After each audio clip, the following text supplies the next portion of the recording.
Salat tahajud itu adalah kebiasaan ahli surga saat di dunia. Jadi kalau Anda ingin melihat ahli surga yang hadir di dunia, salah satunya lihat kebiasaan salat malamnya. Jadi kalau Anda ingin melihat kebiasaan ahli surga saat di dunia, lihat kebiasaan malamnya. Kalau dia bangun dan mengalahkan semua kebiasaan malam ahli dunia, maka itulah ahli surga. Salah satu kebiasaannya. Ya, kalau nanti turunan dari tahajud yang muncul, nanti saya terangkan. Yang berhasil tahajud, ciri-cirinya begini. Jadi jangan dilihat setiap yang malam sholat itu disebut ahli tahajud, belum tentu, ada ciri-cirinya. Tapi ciri yang pertama, yang melekat kuat, kelihatan nampak, pertama adalah ciri ahli surga, dia memiliki kecenderungan untuk sering bangun malam. Dalilnya Quran surah ke-51 ayat 15 sampai dengan ayat ke-17-nya. Innahum kanu qabla dzalika muhsinin, mereka itu ahli ihsan saat di dunia. Ayat 17-nya, kanu qalila minal laili ma yahja'un. Mereka itu malamnya sedikit tidurnya. Jadi punya kebiasaan bangun malam. Jadi kalau Anda, ini cara memahami ayat itu begini. Cara memahami ayat seperti ini, jangan mencari orang lain. Anda sendiri yang menjadi bagian dari ayat itu. Jadi itu diinformasikan pada kita sebagai tawaran, kita mau nggak berniaga dengan ayat itu? Mau nggak menjadi bagian dari ahli surga itu? Jadi jangan sibuk mencari kebiasaan orang. Kenapa Anda tidak membiasakan diri jadi bagiannya? Bismillahirrahmanirrahim. Ikhwas sekalian, saudara-saudariku, salat tahajud seperti kami sampaikan di pertemuan lalu adalah salat yang sangat penting.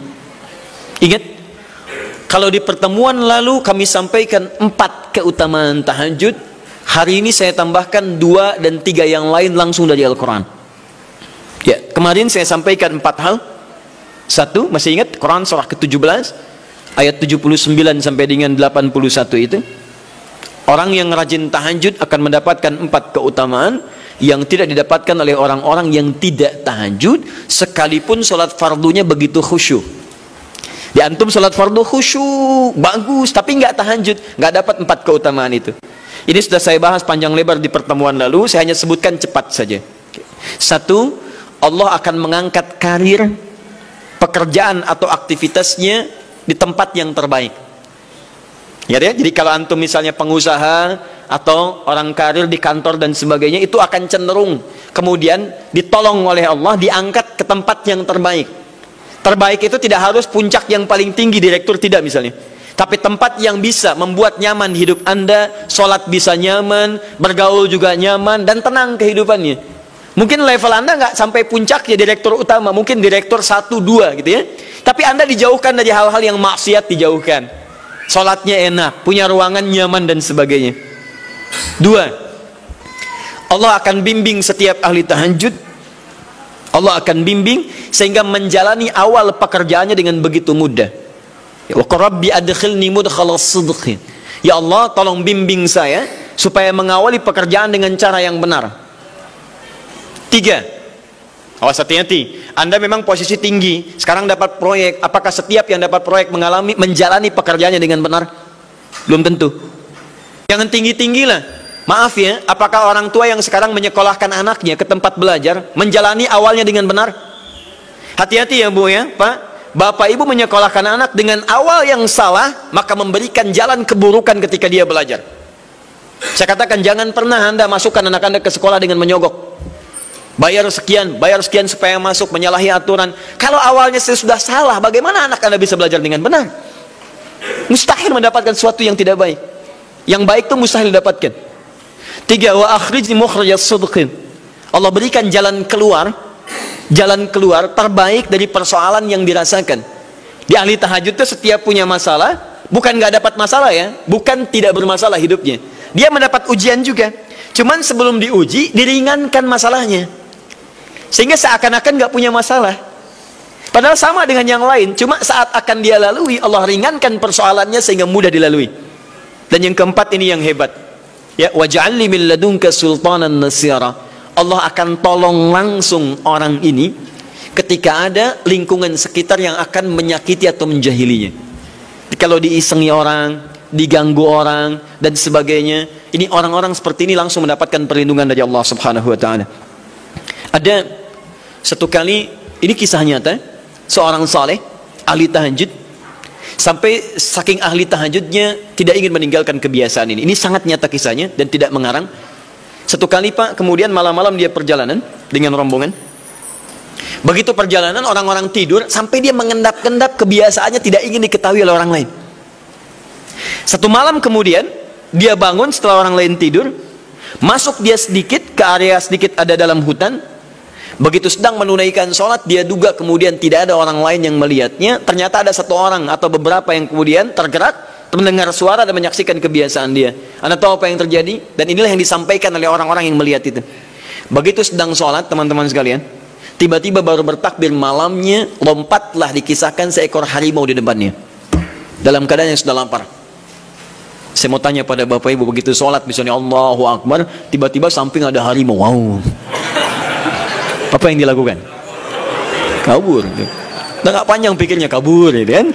Tayyib. Sekarang lihat apa yang beliau sampaikan. Begitu datang harimau itu, perhatikan ahli tahajud ini, dia ingat dengan janji Allah. Dia ingat dengan janji Allah. Perhatikan baik-baik ya. Kalau Anda sudah punya kebiasaan Qur'ani dalam jiwa Anda, maka ayat itu akan hadir membimbing Anda dalam setiap kesulitan Anda. Apapun itu. Nabi Yusuf dekat dengan Allah. Ketika digoda muncul ayatnya. Laula arra'a burhana rabbi. Kalau bukan melihat petunjuk dari Rabbnya, niscaya ada sesuatu yang buruk terjadi kepadanya. Tapi Allah jaga beliau. Lihat baik-baik teman-teman. Begitu melompat harimau itu, kemudian dia katakan dalam jiwanya. Lihat kalimatnya. Ya khalqallah. Hei makhluk Allah. Dia tidak katakan ya namar, hei harimau, tidak. Kalau disebutkan harimaunya menunjuk pada zatnya, tapi dia lekatkan makhluk ini kepada penciptanya. Hei makhluk Allah. Ya khalqallah, hei makhluk Allah. Jika saya memang rizki yang telah Allah tetapkan untukmu pada saat ini, maka saya ridho untuk engkau makan, silakan, tidak ada masalah. Kalau Allah tetapkan saya sebagai rizki untukmu pada saat ini, silahkan. Tapi kalau saya bukan menjadi rizki yang telah Allah tetapkan untukmu pada saat ini, maka jangan coba-coba ganggu ibadahku hari ini. Lihat kalimatnya, bukan jangan makan aku. Lihat, bukan jangan makan aku. Jangan coba-coba ganggu ibadahku saat ini, atau aku akan mohonkan pada Allah penciptamu untuk menghancurkan engkau saat ini juga. Perhatikan, dia minta jangan ganggu tahajudnya, bukan jangan makan dirinya. Apa yang terjadi ketika dikaitkan dengan ayat perlindungan tentang tahajudnya, maka tiba-tiba harimau ini pergi meninggalkannya, mengaum sekali langsung pergi. Anda bisa bayangkan, bisa nggak malam-malam begitu Anda sholat, tiba-tiba ada nyamuk misalnya kan banyak tuh. Begitu Anda mulai disengat oleh nyamuk, diambil, Anda katakan, hei nyamuk, kalau ini memang rizki yang telah Allah tetapkan untukmu saat ini, sedot sebanyak-banyaknya, saya ikhlas. Tapi kalau bukan, jangan coba-coba ganggu saya. Atau saya mohonkan kepada Allah pencipta untuk menghancurkan engkau saat ini juga. Masya Allah. Kira-kira apa reaksi nyamuk? Makin banyak kayaknya. Coba cek. Berarti chemistry-nya harus lebih dibangun lagi. Tingkatkan. Itu waj'alni min ladunka sultanan nasira. Nah, maka teman-teman sekalian, dari 4 ini, kemudian Nabi menguatkan tentang itu sampai muncul ayat-ayat khusus dari Al-Quran untuk memberikan jaminan-jaminan. Ini tambahannya. Yang kelima, ini yang belum saya sampaikan pertemuan lalu. Kelima, salat tahajud itu adalah kebiasaan ahli surga saat di dunia. Jadi kalau Anda ingin melihat ahli surga yang hadir di dunia, salah satunya lihat kebiasaan salat malamnya. Bukan nonton bola. Dan tidak dikalahkan oleh bola. Dia nggak peduli mau Kroasia menang 2-1 lawan Inggris, dia nggak peduli. Ya, mau Prancis menang 1-0 lawan Belgia, dia nggak peduli. Pokoknya terserah, yang penting juaranya Prancis misalnya gitu kan. Tidak. Dia nggak peduli, mau siapapun nggak ada masalah. Dan tidak dikalahkan. Jadi kalau Anda ingin melihat kebiasaan ahli surga saat di dunia, lihat kebiasaan malamnya. Kalau dia bangun dan mengalahkan semua kebiasaan malam ahli dunia, maka itulah ahli surga. Salah satu kebiasaannya. Ya, kalau nanti turunan dari tahajudnya muncul, nanti saya terangkan. Yang berhasil tahajud ciri-cirinya begini. Jadi jangan dilihat setiap yang malam sholat itu disebut ahli tahajud, belum tentu, ada ciri-cirinya. Tapi ciri yang pertama yang melekat kuat, kelihatan nampak, pertama adalah ciri ahli surga, dia memiliki kecenderungan untuk sering bangun malam. Dalilnya Quran surah ke-51 ayat 15 sampai dengan ayat ke-17-nya. Innal muttaqina fi jannatin wa 'uyun. Sungguh di antara orang takwa itu nanti akan ada yang mendapatkan hadiah taman surga. Apa keistimewaannya? Akhidhina ma atahum rabbuhum, innahum kanu qabla dzalika muhsinin. Sungguh kebiasaan mereka itu saat di surga, keutamaan surga, taman surga ini, mereka akan langsung mendapatkan semua kenikmatannya dari Allah langsung. Kalau surga lain diberikan lewildanun mukhalladun, pelayan surga. Di kalau antum ikhwan oleh bidadari surga, yang akhwat oleh pangeran-pangeran surga. Ganteng cantiknya nggak usah dibayangkan, tak terlukiskan. Ada hurun in, ada seperti mutiara, ada seperti berlian. Oh, indah sekali. Dan kata Nabi, mala ainan ra'at wala udhunun sami'at wala khatara ala qalbi bashar. Ya, nggak pernah dilihat di bumi. Dia mengantarkan bi aqwabi wa abariqa wa ka'sin min ma'in, bawa gelas-gelas yang berleburan mutiara, emas dan sebagainya. Nggak seperti ini, nggak ada merek Akhir TV di sana nanti. Ya, semuanya indah. Tapi nggak terbayang. Tapi taman surga tidak. Allah langsung yang berikan tanpa perantara.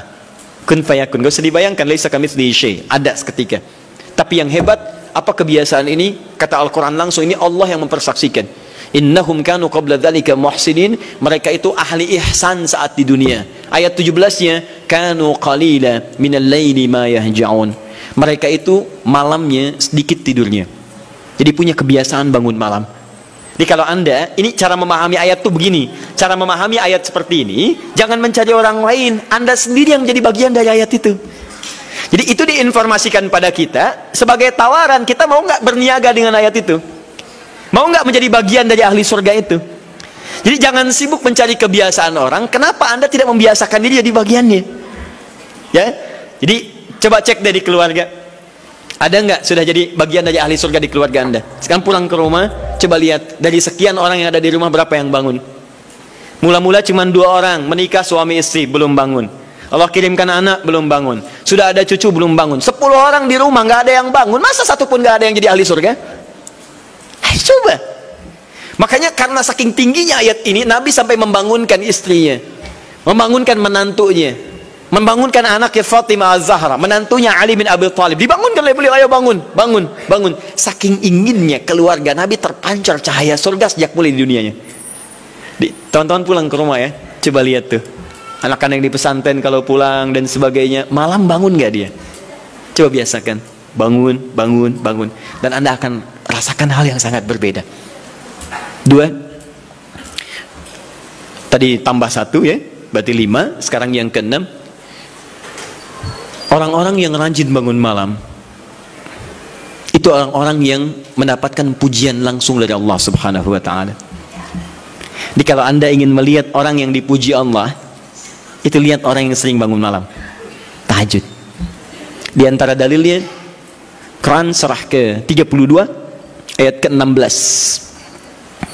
Tatajafa junubuhum 'anil madaji' yad'una rabbahum khawfan wa tam'a wa mimma razaqnahum yunfiqun. Setelah kita sujud itu ayat sajudah, Allah terangkan. Itu indah sekali kaitannya. Nih, di antara orang sujud ini ada yang lebih hebat lagi. Kalau Anda sholat subuh baca misalnya ayat sajadah, sujud, Allah terangkan. Di antara sifat orang yang rajin sujud ini adalah orang-orang yang rajin tahajud. Tatajafa junubuhum 'anil madaji'. Mereka sering menghindari tempat tidur di malam harinya. Maksudnya apa? Rajin tahajudnya. Ada orang-orang yang dipuji oleh Allah Subhanahu wa ta'ala karena kebiasaan malamnya dia menghindarkan diri dari tempat tidur. Maksudnya bukan nggak tidur ya, rajin bangun malamnya. Rajin bangun malam. Bapak Ibu kurang apa lagi ya? Kalau ada orang dipuji misalnya saat di dunia, presiden memuji seseorang, artinya presiden menyukai dia. Artinya presiden menjamin kemudahan baginya. Kalau ada orang yang dipuji Allah, artinya Allah mencintai dia dan menjamin kemudahan dalam kehidupannya. Maka dekati orang-orang seperti ini. Saya sarankan kalau antum punya teman, ikhwan sekalian, sedang mabit misalnya atau tugas dinas keluar, tiba-tiba tengah malam di hotel dia bangun sholat, itu teman terbaik Anda. Saya katakan pada Anda, tandai orang ini dan dekati dia saat di kantor. Bangun ukhuwah dengannya, persahabatan dengannya. Maka ketika Anda mendekati orang-orang yang dipuji oleh Allah, maka Anda pun akan kedapatan bagian dari pujiannya. Karena mustahil orang yang dijaga oleh Allah mengajak Anda pada maksiat. Itu mustahil. Mustahil. Sama teman-teman yang masih di kampus, kalau malam-malam misalnya di asrama atau pulang, tiba-tiba ada orang-orang yang kelihatan sholat malam, dekati orang ini. Jadilah bagian dari sahabatnya. Dan dengan itu saya ajak, coba cek pasangan hidup Anda. Jangan-jangan selama ini Anda berdua belum mendapati sesuatu yang terbaik. Kalau ibu ingin suaminya dipuji oleh Allah Subhanahu wa taala, maka bangunkan malamnya supaya dia sholat. Kalau istri Anda ingin dipuji oleh Allah Subhanahu wa taala, bangunkan malamnya supaya dia sholat. Dan kalau bisa keduanya kompak. Pernah kan saya sampaikan di pertemuan lalu, Nabi menyampaikan, lihat rahimallahu ra'an atau rajulan, Allah merahmati seorang lelaki, kemudian yang bangun di pertengahan malam dia sholat, lantas membangunkan istrinya dan mencipratkan air di wajah istrinya supaya dia bangun menunaikan sholat malam. Seperti Allah merahmati seorang istri yang bangun di malam hari untuk sholat, kemudian dia mencipratkan air di wajah suaminya supaya bangun untuk sholat. Saking tingginya mendapatkan pujian Allah, sampai kata Nabi SAW, ayo bangunkan istrimu sekalipun kau cipratkan air di wajahnya. Tapi mohon izin Bu ya, maksud hadis itu kalau sudah ada komitmen dan rencana bangun di malam harinya.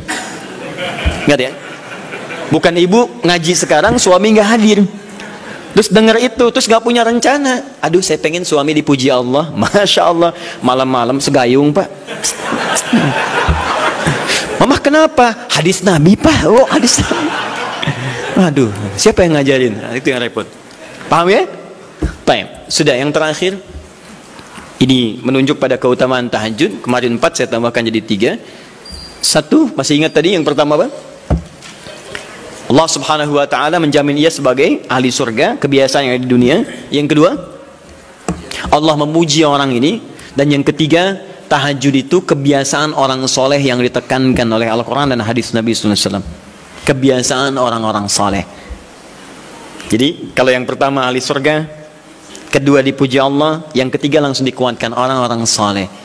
Dan orang-orang soleh itu, mohon izin ya, maaf, orang soleh itu tempatnya saat di surga itu sesurga dengan semua nabi, semua nabi dan rasul. Ayatnya ada di Quran surah keempat An-Nisa ayat 69. Paling kanan di pertengahan. Wa may yuti'illaha wa rasul fa ulaika ma'al ladzina an'ama Allahu 'alaihim minan nabiyyin was-siddiqin wasyuhada was-salihin wa hasuna ulaika rafiqa. Siapa yang mau menaati Allah dan Rasulnya, maka dia bisa sesurga dengan orang-orang yang telah Allah berikan jaminan nikmat surga untuk mereka. Di antara mereka para nabi, awas, para syuhada, siddiqin orang-orang jujur, wassalihin orang-orang soleh. Ini syahidnya di ayat ini bahwa orang-orang soleh akan sesurga bersama semua nabi. Saya pernah katakan pada Anda, kalau beberapa nabi saja, maka bahasa Arabnya bukan nabiyin tapi anbiya. Anbiya. Karena itu ada surah ke-21 surah Al-Anbiya. Di situ dikisahkan beberapa nabi saja. Puncaknya di Quran surah 21 ayat 83 sampai 90. Di situ ada kisah Nabi Zakaria, kisah Nabi Yunus, kisah Nabi Ayub dan sebagainya. Anda bisa baca itu, ada turunan para nabi, tapi tidak semua nabi dikisahkan. Tapi kalau Anda ingin sesurga dengan semua nabi tanpa kecuali, maka Anda kerjakan sebagai orang soleh saat di dunia ada peluang mendapatinya. Nah, ciri orang soleh yang ditekankan itu, dia adalah orang-orang yang rajin bangun malam saat dia berada di dunia.